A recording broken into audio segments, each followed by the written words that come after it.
오늘 우리가 읽은 본문을 가지고 미움과 거짓을 버리라는 제목의 말씀 함께 나누겠습니다. 오늘 우리가 살아가는 이 대한민국은 참 어려운 상황 가운데 있습니다.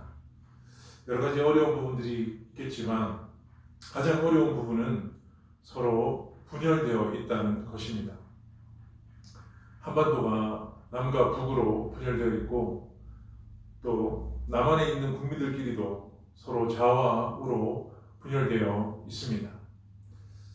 사회학자들이나 또 시사 프로그램에 나오는 전문가들이 말하기를 대한민국이 이렇게 분열되어 있었던 적은 없다고 말합니다. 자, 그렇다면 무엇이 국민들을 이렇게 분열되게 만들었을까요? 서로 이념과 생각의 차이 때문이라고 생각합니다. 하지만 더 깊이 들어가 보면 이 서로의 차이를 용납하고 또 인정하지 않고 자신과 생각이 다르면 무조건 미워하는 마음이 서로 분열되게 만들었다고 생각합니다. 자, 그리고 또 한 가지는 이 사회가 진실보다는 거짓이 가득하기 때문이라고 생각합니다. 서로의 말 그리고 공개적으로 전해지는 내용들조차도 모두 믿을 수 없는 그런 상황입니다. 대한민국은 이 분열로 인해서 어려운 가운데 고통을 당하고 있습니다. 이 분열을 만드는 뿌리는 서로를 향한 미움 또 거짓이 가득하기 때문입니다. 자, 그렇다면 저와 여러분은 어떠합니까? 서로를 바라볼 때 어떤 생각을 하고 있습니까? 나와 생각이 다르지만 용납하고 있습니까? 또 생각이 다르다는 이유로 서로 미워하고 있지는 않습니까? 그리고 내가 하는 모든 말들은 진실하십니까? 말뿐만 아니라 마음까지도 진실하다고 자신할 수 있습니까? 만약 우리 마음 가운데 누군가를 미워하는 마음을 가지고 있다면 버리고 정리해야 합니다. 그리고 진실하지 못하고 거짓된 말과 또 마음을 가지고 있다면 이것 또한 버리고 정리해야 합니다. 왜냐하면 미움과 거짓은 공동체를 분열하게 만들고 나아가 우리 모두를 고통스럽게 만들기 때문입니다. 무엇보다도 이 미움과 거짓은 하나님께서 기뻐하시는 마음, 모습이 아닙니다. 자, 오늘 본문을 보면 요셉에 대한 이야기가 계속되고 있습니다. 자, 요셉이 형들에게 이 미움을 받고 죽을 위기 가운데 있습니다. 요셉의 형들이 이 동생을 구덩이에 빠뜨리고 그를 죽일 것인가 또 살릴 것인가를 지금 의논하다가 이 애굽으로 내려가는 이스마엘 상인들에게 노예로 팔아 넘깁니다. 형들은 이 요셉의 옷에 염소의 피를 묻혀서 이것이 요셉의 옷이 아닌지 보라며 아버지 야곱을 속입니다. 자, 이런 형들의 모습을 보면 너무 악하다는 그런 생각을 하게 됩니다. 사실 그동안 요셉이 이 자신들의 잘못을 아버지에게 그대로 말하고 또 이 아버지의 사랑을 독차지하며 또 자신들이 이 요셉에게 절하게 된다는 그 꿈의 내용 때문에 화가 나고 미워할 수 있지만 이 어린 동생을 죽일 음모를 꾸미고 또 나아가 노예로 무작정하게 팔아 넘겼습니다. 본문에서 요셉이 어떻게 반항했는지 아니면 형들에게 살려달라고 애원했는지에 대해서 기록하고 있지 않지만 분명히 살려달라고 했을 것입니다. 그런 동생의 아픔을 외면하고 어떻게 그렇게 매정하게 대할 수 있다는 말입니까? 우리는 이 형제들의 모습에서 인간의 악함을 발견하게 됩니다. 자, 우리는 사람이 왜 이렇게 악해지는지를 살펴보므로 우리가 미움과 거짓을 버려야 할 이유를 발견하게 됩니다. 자, 오늘 말씀을 통해서 깨닫고 또 미움과 거짓을 버리기로 결단하는 저와 여러분 될 수 있기를 주님의 이름으로 축복합니다. 자, 우리는 먼저 미움을 버려야 합니다. 자, 오늘 요셉의 형들이 이 요셉을 죽일 음모를 꾸미고 구덩이에 던져놓고 노예로 팔아버리는 이런 악한 행동을 한 이유가 어디에 있습니까? 돈 때문입니까? 아니면 자신들이 아버지에게 더 많은 사랑을 받기 위해서입니까? 아니면 재산 상속 때문입니까? 모두 다 아닙니다. 가장 크고 근본적인 이유는 미움입니다. 요셉을 미워하는 마음이 쌓이고 쌓여서 그를 죽이려고 했고 또 노예로 팔아넘기게 된 것입니다. 여러분, 인간이 얼마나 악할 수 있을까요? 인간이 가장 악하고 잔인할 때가 전쟁할 때예요. 지금도 러시아와 우크라이나 전쟁, 또 이스라엘과 하마스 전쟁이 진행 중에 있습니다. 여러분, 2차 세계대전 때 독일의 나치는 유대인들을 실험 대상으로 사용했습니다. 아들이 이 아버지를 때리게 하면서 사람이 고통을 얼마나 견딜 수 있는지를 실험했다고 합니다. 정말 잔인하죠. 그러니까 인간이 악하기 시작하면 끝이 없습니다. 그러니까 무한대로 악해질 수 있습니다. 반대로 여러분, 인간이 얼마나 선할 수 있을까요? 그러니까 이것도 무한대예요. 그러니까 가장 선한 사람은 주님과 같이 선할 수 있습니다. 가장 소중한 자신의 생명까지도 다른 사람을 위해서 줄 수 있습니다. 여러분, 그러면 가장 선한 사람과 가장 악한 사람의 차이는 어떠할까요? 2차 세계대전이 끝나고 이 전쟁 범인, 그러니까 전범을 재판하고 있었습니다. 그러니까 아우슈비츠 수용소에서 가장 악하기로 유명했던 한 전범을 재판하는 날이었습니다. 그 당시 이 유대인 기자가 그렇게 악한 사람은 어떤 사람인지 취재하기 위해서 그 재판장에 갔다고 합니다. 그런데 그 기자는 거기서 깜짝 놀랐어요. 왜냐하면 그 사람이 너무 평범했기 때문입니다. 그는 너무나 평범한 보통 사람이었어요. 그러니까 자기 자신과 조금도 다를 바 없는 똑같은 사람이었습니다. 이처럼 악한 사람과 선한 사람의 차이는 거의 없습니다. 사람이 악해지는 것은 한순간이에요. 그러니까 생각을 어떻게 하느냐가 선한 사람과 악한 사람을 갈라 놓습니다.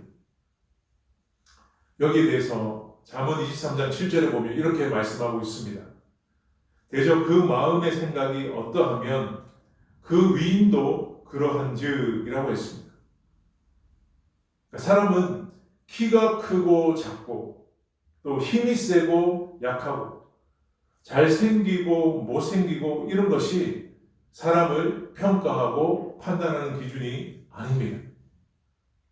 사람의 본질은 그 사람이 어떤 생각을 품고 사느냐예요. 거기에 따라서 달라지는 것입니다. 여러분, 좋은 마음을 품고 살면 그 사람은 좋은 사람이에요. 반대로 나쁜 마음을 품고 살면 그 사람은 나쁜 사람입니다. 여러분, 사랑의 마음을 품고 감사의 마음을 가지고 살아가는 사람은 좋은 사람이 될 수밖에 없습니다.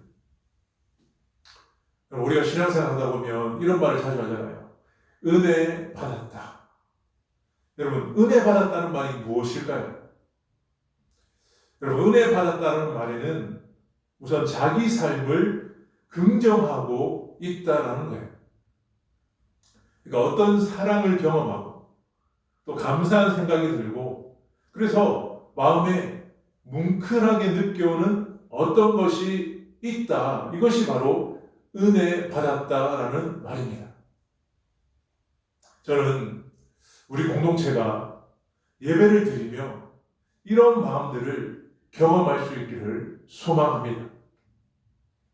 주일날 교회에 와서 예배를 통해 또 교제를 통해 봉사를 통해 등 어떻게 해서든지 사랑을 경험하고 또 감사하는 생각이 들고 마음이 뭉클뭉클해지는 이런 은혜 받기에 힘쓰는 우리 공동체가 되기를 주님의 이름으로 축복합니다.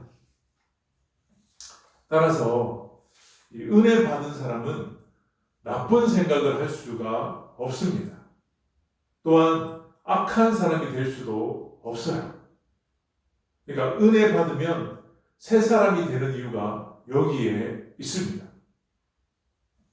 여러분, 마음에 은혜가 바탕이 되면 뭐든지 고마운 생각뿐이고 어떤 사람이든지 사랑스럽게 보입니다. 왜요? 존재가 변했기 때문입니다. 이것이 바로 선한 사람이에요. 그러면 여러분, 나쁜 사람은 어떤 사람일까요? 한마디로 은혜를 모르는 사람입니다. 그렇기 때문에 그 사람은 사랑도 감사도 모릅니다. 그러니까 이런 사람은 마음에 감동도 없고 뭐든지 계산적이에요. 그러니까 이런 사람은 사랑을 받아본 경험도 없고 또 어떤 일에 절실히 감사를 느껴본 적도 없습니다. 그러니까 이런 사람에게는 어떤 미움과 증오가 있습니다. 이런 사람은 그동안 불공평, 부정, 부조리만을 경험했어요. 그래서 자신의 나쁜 짓까지도 정당화시킵니다. 이런 사람들은 자신들의 행동만 나쁜 것이 아니라 사실 생각까지도 나쁜 것입니다. 사실 이런 모습은 요셉의 형들에게서 발견할 수 있습니다. 그들은 그동안 아버지 야곱에게 사랑을 받지 못했어요. 그들은 항상 세상이 불공평하다고 생각했습니다. 그들은 은혜를 몰랐습니다. 바로 거기에 미움이 자라났던 것입니다. 동생에 대한 미움은 증오로 발전되었어요. 동생을 죽일 음모를 꾸민 것이 오늘 한 번만이 아닐 것입니다. 이미 마음속에 10번도 더 동생을 죽일 마음을 먹었을 것입니다. 오늘 요셉의 형들의 모습을 보면서 우리는 우리 마음속에 있는 이 미움과 증오를 볼 수 있어야 합니다.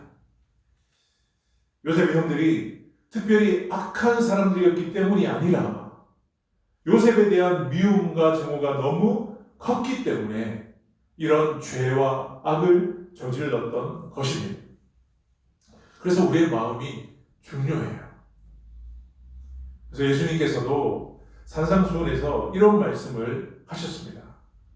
마태복음 5장 21절과 22절을 보면 옛사람에게 말한 바 살인하지 말라.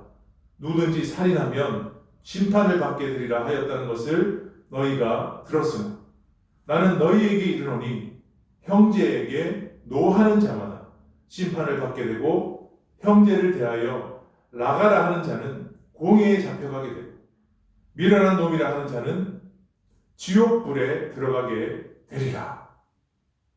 그렇습니다. 보다 근원적이고 중요한 것은 죄를 짓는 행위 이전에 우리 마음속에 있는 미움입니다. 미움을 버려야 돼요. 여러분 마음속에 미움이 없습니까? 그 미움이 쌓이고 쌓이면 죄를 짓게 만듭니다. 오늘 본문에 나오는 이 요셉의 형들의 모습을 보면서 만약 나에게 있는 미움을 발견했다면 이것을 회개하고 버릴 수 있기를 주님의 이름으로 축복합니다. 자, 우리는 이제 두 번째로 거짓을 버려야 합니다. 요셉의 형들은 이 피 묻은 이 요셉의 옷을 아버지 야곱에게 보여주었습니다. 오늘 32절을 보면 그의 채색 옷을 보내어 그의 아버지에게로 가지고 와서 이르기를 우리가 이것을 발견하였으니 아버지 아들의 옷인가 보소서 하매. 자, 우리는 이 구절에서 거짓이라는 가증스러운 것을 발견하게 됩니다. 형들은 아주 계획적이고 의도적인 거짓말을 하고 있습니다. 형들은 이 구절에서 요셉이 죽었다고 말하지 않습니다. 그렇다고 살아있다라고 말하지도 않았어요. 만약 죽었다면 시체라도 가져와야 할 것이 아닙니까? 또한 살아있다면 어떻게 해서든지 찾아와야 할 것이 아니겠어요? 그러니까 그들은 죽었다고도 또 살아있다라고도 말하지 않습니다. 그래서 그들은 요셉의 옷에 염소피를 묻혀서 아버지에게로 가져갔습니다. 그러니까 아주 교묘한 속임수예요. 그러니까 보통 머리가 좋은 것이 아닙니다. 속임수 전문가들입니다. 여러분, 그들은 왜 이런 거짓말을 했을까요? 먼저는 자신들의 죄를 은폐하기 위해서입니다. 그리고 자신들이 팔아넘긴 요셉을 찾는 고생을 하지 않기 위해서 교묘한 거짓말을 했던 것입니다. 여러분, 인간이 얼마나 악할 수 있을까요? 오늘 요셉의 형들은 요셉을 팔고도 전혀 양심의 가책을 느끼지 않고 있습니다. 요셉은 지금 팔려가서 어떤 일을 당하고 있는지 알지 못하는데 그들은 자신들의 죄를 가리기 위해서 가증하고 교묘한 거짓 정보를 제공하고 있는 것입니다. 요셉에 대한 배려나 생각은 전혀 없었습니다. 그들은 요셉 때문에 자신들이 고생할까봐 이런 알리바이를 만들었던 것입니다. 저는 이 본문을 보면서 이 형제들은 아버지뿐만 아니라 형제들끼리도 서로 속이고 속이는 관계 가운데 있다는 것을 보게 되었습니다. 오늘 29절과 30절을 보면 르우벤이 돌아와 구덩이에 이르러 본즉 거기 요셉이 없는지라 옷을 찢고 아우들에게로 되돌아와서 이르되 아이가 없도다 나는 어디로 갈까? 그러니까 원래 형제들이 요셉을 죽이려고 할 때 장남인 르우벤은 요셉을 살려줘서 아버지에게로 돌려보내려고 했습니다. 그러니까 이런 생각을 알고 있던 형제들은 르우벤이 없는 사이에 요셉을 노예로 팔아넘겼던 것입니다. 이 요셉의 형들은 아버지를 속일 뿐만 아니라 르우벤까지도 속였어요. 여러분, 아버지 야곱이 속이는 자였기 때문에 이렇습니까? 아니면 서로 다른 배에서 태어난 형제들이어서 그렇습니까? 이처럼 야곱의 가정은 서로 속이고 속이는 관계가 온전하지 못한 가운데 있었습니다. 여러분, 사람이 거짓말을 한 번도 하지 않은 사람은 없을 것입니다. 우리는 거짓말의 홍수 속에 살고 있어요. 거짓이 이 사회를 덮고 있다고 해도 과언이 아닙니다. 여러분, 이 두 명의 꼬마가 케이크 한 조각 때문에 다투고 있었어요. 이것을 본 신부님이 그 아이들에게로 다가갔습니다. 그래서 신부님이 얘들아 왜 이렇게 싸우고 있니? 라고 물었어요. 그러자 한 아이가 우리들 중에서 더 큰 거짓말을 한 사람이 이 케이크를 혼자 먹기로 약속했어요 라고 말했습니다. 그러자 신부님은 얘들아 거짓말을 하는 것이 얼마나 나쁜 것인지 아니? 나는 평생에 한 번도 거짓말을 해본 적이 없단다라고 말했습니다. 그러자 반대쪽에 있던 다른 꼬마가 친구야, 그 케이크를 신부님께 드려라. 여러분 무슨 말인지 아시겠죠? 물론 우스갯소리이지만 우리는 우리 속에 있는 이러한 거짓을 버려야 합니다. 우리는 우리의 편안함을 위해서 또는 우리의 더 옳고 더 정당하게 보이기 위해서 의식적으로 또 무의식적으로 거짓말, 가면을 쓰고 있습니다. 오늘 피 묻은 이 옷을 본 야곱은 통곡했어요. 그것은 분명 요셉의 옷이었기 때문입니다. 그의 생각에는 요셉이 죽은 것이 분명했어요. 가장 사랑하는 아들을 잃은 이 아버지의 슬픔은 이루 말로 표현할 수 없었어요. 오늘 요셉의 형들은 이런 엄청난 일을 저지르고도 아무렇지도 않은 듯 행동했습니다. 오늘 35절을 보면 그의 모든 자녀가 위로하되 그가 그 위로를 받지 아니하여 이르되 내가 슬퍼하며 스올로 내려가 아들에게로 가리라 하고 그의 아버지가 그를 위하여 울었더라. 오늘 형제들은 아버지가 그렇게 슬퍼하시는 것을 처음 보았어요. 사실 라헬이 죽었을 때도 그렇게 울지 않았습니다. 아버지 이삭이 돌아가셨을 때도 이렇게 울지 않았습니다. 그런데 오늘 요셉이 죽었을 것이라는 거의 확실한 증거 앞에서 그는 지옥에 떨어지는 것처럼 그렇게 슬퍼했습니다. 여러분, 이것이 아버지의 마음이고 부모된 심정이에요. 똑같은 주변의 죽음을 경험하고도 이해되는 죽음이 있고 또 이해되지 않는 죽음이 있기 때문에 슬픔의 차이는 다릅니다. 거짓말이라는 것을 우리는 쉽게 할 수 있습니다. 때로는 심심풀이, 장난으로 할 수도 있습니다. 근데 여러분, 그것이 다른 사람에게는 엄청난 상처가 될 수 있다는 것을 우리는 분명히 알아야 합니다. 사실 오늘 요셉의 형들은 20절에 그래, 내 꿈이 어떻게 되는지 보자라는 그런 꿈에 대한 분노로 인해서 이런 일을 저지른 것인데 사실 그것은 단 한 사람의 꿈을 경멸하는 것이 아니라 한 사람의 인생을 완전히 무너지게 만들었습니다. 오늘 말씀을 정리합니다. 오늘 이 야곱의 가정에 일어나는 문제는 오늘 우리들의 가정과 교회에서도 충분히 일어날 수 있는 문제입니다. 이것은 오늘 이 사회의 문제예요.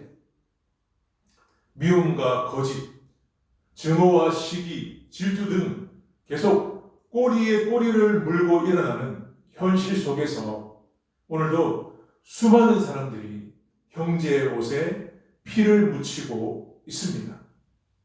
미움의 피를 묻히고 거짓의 피를 묻히고 있습니다. 그 피가 자신들의 허물을 덮어주기를 기대하고 있습니다. 하지만 아닙니다. 허물을 더 크게 만들고 더 큰 고통만 줄 뿐입니다. 사랑하는 여러분, 우리들의 허물을 덮어줄 수 있는 피는 오직 예수 그리스도의 피, 보혈밖에 없는 줄 믿습니다. 예수 그리스도의 십자가 사건은 피, 보혈로 모든 허물을 덮어준 사건입니다. 사람들은 미움과 거짓의 피를 묻혔습니다. 하지만 하나님은 사랑과 용서로 그 죄를 씻어 주셨습니다. 사람은 속이고 또 속임을 당해서 슬퍼하고 통곡하지만 하나님은 진실한 사랑으로 눈물을 닦아 주셨습니다. 그러므로 우리는 미움과 거짓을 버려야 합니다. 하나님의 사랑과 은혜를 안다면 미움과 거짓으로 가정한 피를 묻히는 일을 그만두어야 합니다. 여러분, 거짓으로 진실을 가릴 수는 없습니다. 염소 피로 죄를 숨길 수는 없습니다. 나의 마음속에 미움과 거짓이 조금이라도 남아 있다면 십자가 앞으로 가지고 나아가야 합니다. 예수 그리스도의 십자가가 우리의 모든 허물, 위선, 죄를 완전하게 씻어주고 숨겨줍니다. 오직 진실하신 주님 앞에서만, 그리고 주님 앞에 우리의 마음을 그대로 고백할 때 우리는 미움과 거짓으로부터 자유로울 수 있습니다. 히브리서 10장 22절에 보면 우리가 마음의 뿌림을 받아 악한 양심으로부터 벗어나고 몸은 맑은 물로 씻음을 받았으니 참 마음과 온전한 믿음으로 하나님께 나아가자. 아멘. 미움과 거짓으로 분열되어 고통 가운데 있는 이 사회가 하나님의 사랑으로 변화된 우리를 통해서 서로 하나 되고 새로워질 수 있는 은혜가 있기를 주님의 이름으로 축복합니다. 우리 함께 기도하겠습니다.